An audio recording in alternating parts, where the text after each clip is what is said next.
ಎಲ್ಲರಿಗೂ ನಮಸ್ಕಾರ. Welcome back to my YouTube channel ಕನ್ನಡವರ ಟಿವಿ ಚಾನಲ್‌ಗೆ. ಇವತ್ತಿನ ಸುದ್ದಿ ಬಂದು ಎಲ್ಲರಿಗೂ ಕೂಡ ಮನ ಮೆಚ್ಚುವಂಥ ಸುದ್ದಿಯಾಗಿದೆ. ಇದೀಗ ಗುರು ರಾಯರ ಕುರಿತಾಗಿ ಹೊಸದಾಗಿ ಸೀರಿಯಲ್ ಬರ್ತಾ ಇದೆಯಂತೆ. ಅದು ಯಾವಾಗ ಅನ್ನೋದು ನಾನು ಈ ವಿಡಿಯೋದಲ್ಲಿ ಕಂಪ್ಲೀಟಾಗಿ ಹೇಳ್ತಾ ಹೋಗ್ತೀನಿ. ಯಾರೆಲ್ಲ ನನ್ನ ಚಾನಲ್‌ನ ಫಸ್ಟ್ ಟೈಮ್ ನೋಡ್ತಾ ಇದ್ದೀರಾ, ಹಾಗೆ ನನ್ನ ರಾಯರ ಬಗ್ಗೆ ಹೇಳಿರೋ ಮಾಹಿತಿ, ಸೀರಿಯಲ್ ಬಗ್ಗೆ ಹೇಳಿರೋ ಮಾಹಿತಿ ನಿಮ್ಗೆ ಇಷ್ಟ ಆದಲ್ಲಿ ದಯವಿಟ್ಟು ನನ್ನ ಚಾನಲ್ ಸಬ್ಸ್ಕ್ರೈಬ್ ಆಗಿ, ಲೈಕ್ ಮಾಡಿ, ಶೇರ್ ಮಾಡಿ, ಕಮೆಂಟ್ ಮಾಡಿ ಮತ್ತು ಪಕ್ಕದಲ್ಲಿರೋ ಐಕನ್ನ ಪ್ರೆಸ್ ಮಾಡೋದು ಮಾತ್ರ ಖಂಡಿತವಾಗ್ಲೂ ಮರಿಬೇಡಿ ಅಂತ ಹೇಳ್ತಾ, ಇವಾಗ ರಾಯರ ಸೀರಿಯಲ್ ಯಾವಾಗ ಬರುತ್ತೆ ಮತ್ತು ಯಾವ ವಾಹಿನಿಯಲ್ಲಿ ಪ್ರಸಾರ ಮಾಡ್ತಾರೆ ಅನ್ನೋದನ್ನ ನಾನು ಹೇಳ್ತಾ ಹೋಗ್ತೀನಿ. ಇದೊಂದು ಹೊಸ ಪ್ರಯತ್ನ ಮಾಡ್ತಾ ಇದ್ದಾರೆ ಮತ್ತು ಭಕ್ತರ ಕುರಿತಾಗಿ ಕೋರಿಕೆಯ ಮೇರೆಗೆ ಈ ಹೊಸದಾಗಿ ಸೀರಿಯಲ್ ಬರ್ತಾ ಇದೆ. 12 ವರ್ಷಗಳ ಬಳಿಕ ಮತ್ತೆ ಈ ರಾಯರ ಸೀರಿಯಲ್ ಧಾರಾವಾಹಿ ಬರುವಂಥದ್ದು. ಅಂದರೆ ಭಕ್ತಿ ಪ್ರಧಾನ ಧಾರಾವಾಹಿ ಕಡಿಮೆ ಆಗ್ತಾ ಇರುವಂಥ ವಿಷಯ ಗೊತ್ತೇ ಇದೆ. ಮತ್ತು ಅನ್ನೋದು ಹೊಸ ಸುದ್ದಿ ಕೂಡ ಬರ್ತಾ ಇದೆ. ಗುರು ರಾಯರ ಭಕ್ತಿಗೆ ಈ ಸುದ್ದಿ ತುಂಬ ಖುಷಿ ಆಗ್ತಾ ಇದೆ. ಅಂದರೆ ರಾಯರ ಭಕ್ತರಿಗೆ ಈ ರಾಯರ ಸೀರಿಯಲ್ ಬರ್ತಾ ಇದೆ ಅನ್ನೋದೇ ಕೂಡ ತುಂಬಾ ಭಕ್ತಿಪೂರ್ವಕವಾದಂಥ ವಿಷಯ. ಮತ್ತು ನೆಮ್ಮದಿ ಕೂಡ ನೀಡುತ್ತೆ. ಇಂಥ ಭಕ್ತಿಪೂರ್ವಕ ಸೀರಿಯಲ್ಗಳನ್ನ ನೋಡ್ತಿದ್ರೆ ನಮಗೂ ಕೂಡ ಒಂದು ಮನಸ್ಸಿನ ತಳಮಳ ಆಗಿರ್ಬೋದು, ಏನೋ ಒಂಥರ ಸಮಾಧಾನ ಸಿಗುತ್ತೆ. ಅದೇ ರೀತಿ ಇವಾಗ ಮಹಾಪುರುಷನ ಕಥೆ ಹೇಳಲು ಈ ಧಾರಾವಾಹಿ ಕಡೆಯಿಂದ ಬರ್ತಾ ಇದೆ. ಈಗಾಗಲೇ ಸ್ಟಾರ್ ಸುವರ್ಣದೊಳಗೆ ಯಡಿಯೂರು ಸಿದ್ಧಲಿಂಗೇಶ್ವರ ಬರ್ತಾ ಇದೆ, ಮತ್ತು ಶ್ರೀದೇವಿ ಮಹತ್ವೆ ಮತ್ತು ಶ್ರೀ ರೇಣುಕಾ ಯಲ್ಲಮ್ಮನ ಪ್ರಸಾರವಾಗ್ತಾ ಇದ್ದು, ಅದು ಸುವರ್ಣ ಟಿವಿಯಲ್ಲಿ ಪ್ರಸಾರವಾಗ್ತಾ ಇರೋಂಥ ವಿಷಯ. ಮತ್ತು ಈಗೀಗ ಸೀರಿಯಲ್ ಅಂದರೆ ಭಕ್ತಿಪೂರ್ವಕ ಸೀರಿಯಲ್ನಲ್ಲಿ ತುಂಬಾ ಕಡಿಮೆ ಆಗ್ತಿದೆ. ಮತ್ತು ಇನ್ನೊಂದೇನೆಂದರೆ ಅವರ ಡೈರೆಕ್ಟ್ರು ನೇರಿಗೆ ಅವರು ಕತೆ ಬರ್ಕೊಂಡು ಹೋಗ್ತಾ ಇರ್ತಾರೆ ಅಲ್ವಾ. ಆದರೂ ಕೂಡ ನಮಗೆ ಸೀರಿಯಲ್ ನೋಡಿಬಿಟ್ರೆ, ನಮಗೆ ಓದೋದಕ್ಕಿಂತ ಸೀರಿಯಲ್ ನೋಡಿಬಿಟ್ರೆ ಅದೇ ಮಂದಟ್ಟಾಗ್ಬಿಡುತ್ತೆ. ಸೊ ಇವಾಗ ರಾಯರ ಕುರಿತಾಗಿ ಸೀರಿಯಲ್ ಬರ್ತಾ ಇರುವಂಥದ್ದು ತುಂಬಾ ಕುತೂಹಲಕಾರಿ ಅಂತ ವಿಷಯ, ಮತ್ತು ಮನಸ್ಸಿಗೆ ತುಂಬಾ ನೆಮ್ಮದಿ ಕೊಡುವಂಥ ವಿಷಯ. ಅದರಲ್ಲೂ ಸೀರಿಯಲ್ಗಳಲ್ಲಿ ಈ ದೇವರುಗಳ ಸೀರಿಯಲ್ಗಳು ಬಂದ್ರಂತೂ ತುಂಬಾ ಮನಸ್ಸಿಗೆ ನೆಮ್ಮದಿ ಕೊಡುವಂಥ ವಿಷಯ. ಇವಾಗ ನನಗಂತೂ ದೇವರ ಸಿನಿಮಾ ಆಗಿರಲಿ, ದೇವರ ಸೀರಿಯಲ್ಗಳಾಗಿರಲಿ ತುಂಬಾ ಇಷ್ಟ. ನನಗೂ ಕೂಡ ಆಸೆ ಇದೆ ಅಂಥ ಸೀರಿಯಲ್ಗಳು ಕೂಡ ಆ್ಯಕ್ಟಿಂಗ್ ಮಾಡಬೇಕು ಅಂತ. ಸೊ ಖಂಡಿತವಾಗ್ಲೂ ನನಗೇನಾರ ಒಂದು ಅವಕಾಶ ಸಿಕ್ಕಿದ್ರೆ ನಾನಂತೂ ಖಂಡಿತವಾಗ್ಲೂ ಮಾಡ್ತೀನಿ. ಮತ್ತು ಇಲ್ಲಿ ಹೇಳ್ತೀನಿ ನಿಮಗೆ, ಯಾವ ವಾಹಿನಿ ಅಂದರೆ ಇನ್ನು ಯಾವ ವಾಹಿನಿಯಲ್ಲಿ ಬರುತ್ತೆ ಅಂದರೆ, ಈ ಕುರಿತಾಗಿ ನಿಗದಿ ಹೊಸದಾಗಿ ಬರ್ತಾ ಇದೆ ಅಂತ ಭಕ್ತಿ ಶಕ್ತಿ ರಾಯರ ಕಥೆ ಆಗಿದ್ದು, ಮತ್ತು ಧಾರಾವಾಹಿ ರೂಪದಲ್ಲಿ ತೋರೋದಕ್ಕೆ ತಯಾರಾಗ್ತಿದೆ. ಮತ್ತು ಇದನ್ನು ಯಾರು ಹೇಳಿದ್ದಾರೆ ಅಂದರೆ ಈ ಬಗ್ಗೆ ಅಂದರೆ ಅವರೇ ಹೇಳಿದ್ರು, ರಾಘವೇಂದ್ರ ಹುಣಸೂರು. ನಿಮ್ಗೆ ಆಲ್ರೆಡಿ ಗೊತ್ತೇ ಇದೆ, ಅವರು ಸೀರಿಯಲ್ಗಳನ್ನ ಮಾಡ್ತಾ ಇದ್ದಾರೆ. ಅವರೇ ಖುದ್ದಾಗಿ ಹೇಳ್ತಿದ್ದಾರೆ.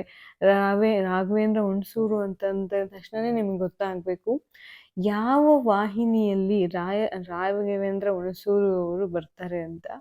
ಇದು ಯಾವುದು ವಾಹಿನಿಯಲ್ಲ, ನಮ್ಮ ಝೀ ಕನ್ನಡ ವಾಹಿನಿಯಲ್ಲಿ ಈ ಪ್ರಪ್ರಥಮ ಬಾರಿಗೆ ರಾಯರ ಕಥೆಯಾಗಿ ಒಂದು ರಾಯರ ಧಾರಾವಾಹಿ ಬರ್ತಾ ಇದೆ. ನೀವು ಕೇಳ್ತಾ ಇರೋದು ನಿಜ.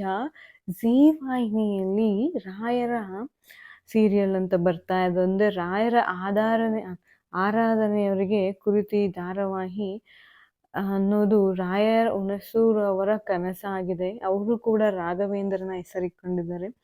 ಆ ಕನಸು ಸದ್ಯದಲ್ಲಿ ನನಸಾಗ್ತಿದೆ ಅನ್ನೋದು. ಈಗಾಗಲೇ ಸ್ಟೋರಿ ಕೂಡ ರೆಡಿಯಾಗಿದೆ. ತಂಡ ಇನ್ನೇನು ಆಗಸ್ಟ್ 18ರಲ್ಲಿ ತೆರೆ ಟೀಸರ್ ರಿಲೀಸ್ ಮಾಡಲಿದ್ದಾರೆ. ಟೀಸರ್ ಕೂಡ ಆಲ್ರೆಡಿ ರಿಲೀಸ್ ಮಾಡ್ತಾ ಇದ್ದರಂತೆ. ಈ ಹಿಂದೆ ಸ್ಟಾರ್ ಸುವರ್ಣದಲ್ಲಿ ಗುರು ರಾಘವೇಂದ್ರನ ವೈಭವ ಅನ್ನೋ ಧಾರಾವಾಹಿ ಸುಮಾರು 12 ವರ್ಷದ ಹಿಂದೆ ಬರ್ತಾ ಇರುವಂಥದ್ದು. ಆ ಬಳಿಕ ಯಾವುದೇ ಕತೆ ಕೂಡ ಬಂದಿಲ್ಲ. ಈಗ ಈ ಝೀ ವಾಹಿನಿಯಲ್ಲಿ ರಾಯರ ಕುರಿತಾಗಿ ಹೊಸ ಧಾರಾವಾಹಿ ಬರ್ತಾ ಇದೆ. ಅದು ರಾಯರ ಭಕ್ತರಿಗೆ ಹೊಸ ಅನುಭವ ನೀಡಲಿದ್ದಾರೆ, ಮತ್ತು ಅದು ರಾಯರ ಭಕ್ತರಿಗೆ ಒಂದು ಹೊಸ ಸಮಾಚಾರ ಆಗಿರೋಂಥದ್ದು. ಇವಾಗ ಪ್ರೋಮೋ ಕೂಡ ರಿಲೀಸ್ ಆಗುತ್ತಂತೆ. ನಾನು ಕೂಡ ಸದ್ದಿಲ್ಲದೆ ಕಾಯ್ತಾ ಇದ್ದೀನಿ. ಝೀ ವಾಹಿನಿಯಲ್ಲಿ ಆದಷ್ಟು ಧಾರಾವಾಹಿಗಳು ದೇವರ ಧಾರಾವಾಹಿಗಳು ಕಡಿಮೆ ಅಂತಲೇ ಹೇಳ್ಬೋದು. ಸ್ಟಾರ್ ಸುವರ್ಣದಲ್ಲಿ ಪ್ರಸಾರ ಮಾಡ್ತಾ ಇರ್ತಾರೆ. ಇವಾಗ ಝೀ ಕನ್ನಡದಲ್ಲಿ ಬರುವಂಥ ತುಂಬಾ ಹೊಸದು ಆಗಿ ತುಂಬ ಕತೆ ಚೆನ್ನಾಗಿರಲಿ ಅಂತ ಕೇಳ್ಕೊತೀವಿ ನಾವು. ಆಮೇಲಿಂದ ರಾಯರ ಭಕ್ತಿಗೆ ಯಾರ್ಯಾರು ಪಾತ್ರರಾಗಿದ್ದಾರೆ ಅವ್ರಿಗೆಲ್ಲ ಈ ಧಾರಾವಾಹಿ ತುಂಬಾ ಇಷ್ಟ ಆಗುತ್ತೆ ಅಂತ ಅಂದ್ಕೊತಿದ್ದೀನಿ. ಅದು ರಾಘವೇಂದ್ರ ಹುಣಸೂರೆ ಅವರೇ ಕೂಡ ಖಚಿತಪಡಿಸೋರು ಅಂಥದ್ದು ಈ ಧಾರಾವಾಹಿ. ಇದು ಇವತ್ತಿನ ಸುದ್ದಿ ಆಗಿರುವಂಥದ್ದು. ರಾಯರ ಧಾರಾವಾಹಿ ನಮ್ಮ ನೆಚ್ಚಿನ ಝೀ ಟಿವಿಯಲ್ಲಿ ಬರ್ತಾ ಇರುವಂಥದ್ದು. ಎಲ್ಲರೂ ಕುತ್ಕೊಂಡು ನೋಡಿ. ಮತ್ತು ಟೈಮಿಂಗ್ಸು ಒಂದು 7:30 8 ಗಂಟೆ ಆದರೆ ನಮಗೂ ಕೂಡ ಖುಷಿ ಆಗುವಂಥ ಅಂಥ ವಿಷಯ. ಬೇರೆ ಬೇರೆ ಸೀರಿಯಲ್ನ ಬೇಕಾದ್ರೆ 10 ಗಂಟೆಗೆ ಹಾಕಿ, ಇಂಥ ದೇವರ ಸೀರಿಯಲ್ಗಳ್ನ ಟೈಮಿಗೆ ಸರಿಯಾಗಿ ಹಾಕಬೇಕು ಅನ್ನೋದು ನನ್ನ ಅನುಭವ. ಸೊ ಅನುಭವ ಅಲ್ಲ, ಅದು ನನ್ನ ಕೋರಿಕೆ ಮೇರೆಗೆ. ಅಂದರೆ ನನ್ನ ಕೋರಿಕೆನೂ ಕೂಡ, ಎಲ್ಲರ ಕೋರಿಕೆನೂ ಅದೇ ಆಗಿರುತ್ತೆ. ಈಗ 6:30ಗೆ ಕೆಲಸ ಇರುತ್ತೆ, 7:30 8 ಗಂಟೆಗೆ ಹಾಕಿದ್ರೆ ಎಲ್ಲರೂ ಕೂಡ ಧಾರಾವಾಹಿನ ಖಂಡಿತವಾಗ್ಲೂ ನೋಡ್ತಾರೆ, ಇಷ್ಟನೂ ಆಗುತ್ತೆ, TRP ಕೂಡ ಹೋಗುತ್ತೆ. ಬಟ್ ಧಾರಾವಾಹಿನ ಇವರು ರಾಘವೇಂದ್ರನ ಬಗ್ಗೆ ಹೆಂಗಿದೆಯೋ ಹಂಗೆ ತೆಗಿಬೇಕು ಅಂತ ಅನ್ಕೊಂತೀವಿ. ಯಾಕಂದರೆ ಇವರು ಎಕ್ಸ್ಟ್ರಾ ಕಥೆಗಳ್ನ ಕೂಡ ಆಡ್ ಮಾಡ್ಕೊಂಡು ಹೋಗ್ತಾ ಇರ್ತಾರೆ.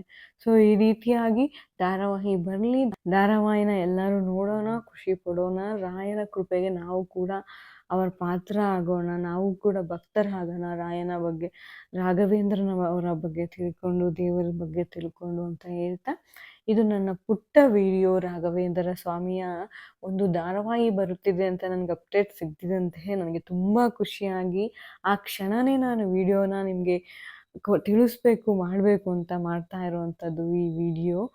ಈಗಂತೂ ತುಂಬಾ ಇಷ್ಟ ದೇವ್ರ ಸೀರಿಯಲ್ ಅಂದರೆ, ಎಲ್ಲರಿಗೂ ಕೂಡ ತುಂಬಾ ಇಷ್ಟ. ಈಗಿನ ಜನ್ರೇಷನ್ಗಂತೂ ಕತೆ ಪುರಾಣ ಯಾವುದೂ ಕೂಡ ಇರಲ್ಲ. ಈ ಇಂಥ ದೇವರ ಧಾರಾವಾಹಿನ ಮಕ್ಕಳಿಗೆ ತೋರಿಸಿ ಅವರ ಮಕ್ಕಳ ಮನಸ್ಸು ಕೂಡ ಪರಿವರ್ತನೆ ಆಗಿ ಅವರು ಕೂಡ ಭಕ್ತಿ ಮಾರ್ಗದಲ್ಲಿ ನಡೀಲಿ ಅನ್ನೋದು ನನ್ನ ಅನಿಸಿಕೆ. ಈಗ ಎಲ್ಲ ಮೊಬೈಲು ಅಂತಿರ್ತಾರೆ. ಈ ರೀತಿ ಧಾರಾವಾಹಿಗಳನ್ನ ಹಾಕಿ ಮಕ್ಕಳನ್ನ ಭಕ್ತರು ಆಗಿ, ಮತ್ತು ಯಾವುದು ಸರಿ ಯಾವುದು ತಪ್ಪು ಅನ್ನೋದು ತಿಳ್ಕೊಳೋಕ್ಕೋಸ್ಕರ ನಾನು ಕೂಡ ಇಂಥ ಧಾರಾವಾಹಿ ಆಗಿರ್ಬೋದು, ಶ್ಲೋಕ ಆಗಿರ್ಬೋದು, ಅವನ್ನೆಲ್ಲ ಹೇಳ್ತಾ ಇದೀಗ ನಾನು ಈ ವಿಡಿಯೋನ ಮುಗಿಸ್ತಾ ಇದ್ದೀನಿ. ಯಾರೆಲ್ಲ ನನ್ನ ಚಾನಲ್ನ ಫಸ್ಟ್ ಟೈಮ್ ನೋಡ್ತಾ ಇದ್ದೀರಾ ಹಾಗೂ ಈ ರಾಯರ ಇಷ್ಟ ಆಗಿದ್ದರೆ ನನ್ನ ಚಾನಲ್ನ ಸಬ್ಸ್ಕ್ರೈಬ್ ಆಗಿ, ಲೈಕ್ ಮಾಡಿ, ಶೇರ್ ಮಾಡಿ, ಕಮೆಂಟ್ ಮಾಡಿ, ಮತ್ತು ಪಕ್ಕದಲ್ಲಿರೋ ಬೆಲ್ ಐಕನ್ನ ಪ್ರೆಸ್ ಮಾಡೋದು ಮಾತ್ರ ಖಂಡಿತವಾಗ್ಲೂ ಮರಿಬೇಡಿ. ಎಲ್ಲರಿಗೂ ರಾಯರು ಒಳ್ಳೇದು ಮಾಡಲಿ ಅಂತ ಹೇಳ್ತಾ ಈ ವಿಡಿಯೋ ಮುಗಿಸ್ತಾ ಇದ್ದೀನಿ.